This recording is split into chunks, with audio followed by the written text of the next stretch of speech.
आज की यह वीडियो बहुत ही महत्वपूर्ण होने वाली है। इसे छोड़कर कहीं जाइएगा नहीं। मित्रों, एक बार एक बौद्ध महात्मा आश्रम में अपने शिष्यों को दिमाग के ऊपर कुछ प्रवचन दे रहे थे।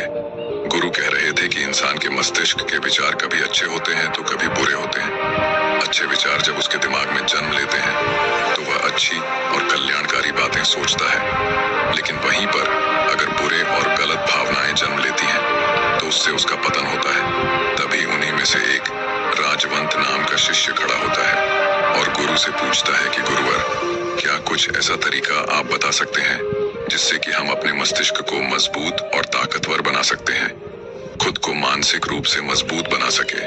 गुरु कहते हैं कि अवश्य मैं बताऊंगा, लेकिन उससे पहले मैं कुछ बातें मन पर बता रहा हूँ जिसे तुम लोग ध्यान पूर्वक सुनना। तभी जाकर के हम बताएंगे कि मानसिक रूप से मजबूत कैसे बने। तभी तुम सब इस बात को बड़ी ही आसानी से समझ पाओगे। गुरु कहते हैं कि जब भी हम कुछ सोचते हैं तो सबसे पहले वह विचार हमारे मस्तिष्क में जन्म लेते हैं और उसी के अनुरूप हमारा पूरा शरीर कार्य करने लगता है। मान लो कि आप कुछ दुख भरी बातें सोचते हैं तो आप बिल्कुल शिथिल होते चले जाते हैं। आपके शरीर की ऊर्जा कम होने लगती है, लेकिन वहीं पर अगर आप कुछ उत्साह भरी बातें सोचते हैं तो आपके शरीर के अंदर असीमित ऊर्जा बहने लगती है। आप वाकई में ऊर्जावान दिखाई देने लगते हैं। आप ये अनुभव खुद कर पाएंगे कि जब आप खुशी होते हैं तो आपके शरीर के अंदर बहुत ऊर्जा आ जाती है।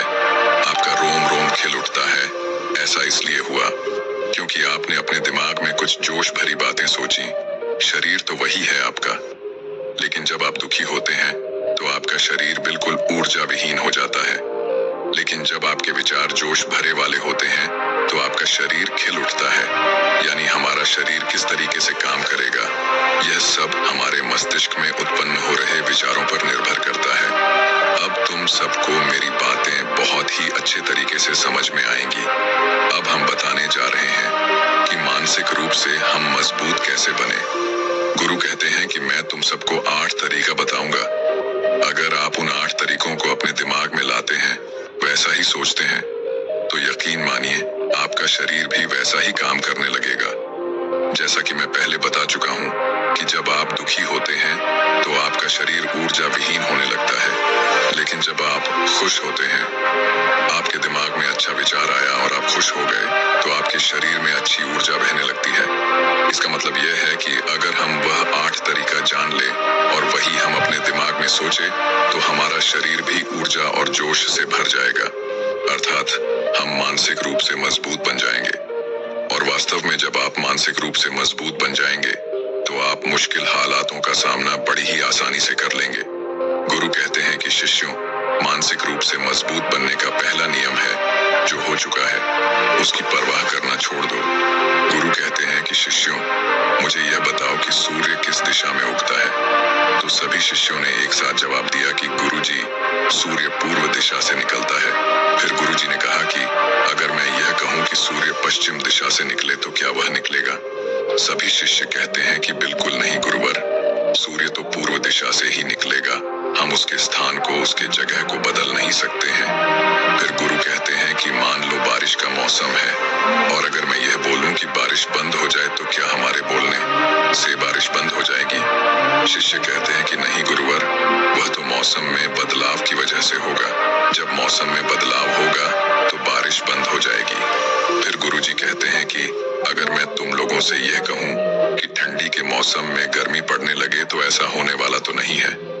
शिष्य कहते हैं गुरुवर, आप ठीक कह रहे हैं, ये कभी नहीं हो सकता कि ठंडी के मौसम में गर्मी पड़े और गर्मी के मौसम में ठंडी पड़ने लगे। ये मौसम तो प्रकृति पर निर्भर करता है, जो कि हमारे बस में नहीं है। फिर गुरु कहते हैं कि ठीक उसी प्रकार अगर जो चीज हमारे वश में नहीं होती है या जो बातें, घटनाएं बीत चुकी हैं, अगर हम उन घटनाओं को लेकर के बार बार परेशान होते रहेंगे या उसकी बहुत ज्यादा परवाह करेंगे तो क्या हम भूतकाल की घटनाओं को बदल सकते हैं? शिष्य कहते हैं कि नहीं गुरुवर। फिर गुरु कहते हैं कि अगर तुम उन बीती घटनाओं को लेकर के बार बार चिंता में रहोगे और उस चीज की परवाह करोगे तो तुम परेशान होते चले जाओगे। इसीलिए तुम्हारी जिंदगी में जो घटित हो चुका है, कोशिश करो उसे भुलाने की। और उसका एकमात्र तरीका है कि आप अपने आने वाले समय पर, आने वाले भविष्य पर, आने रूप से मजबूत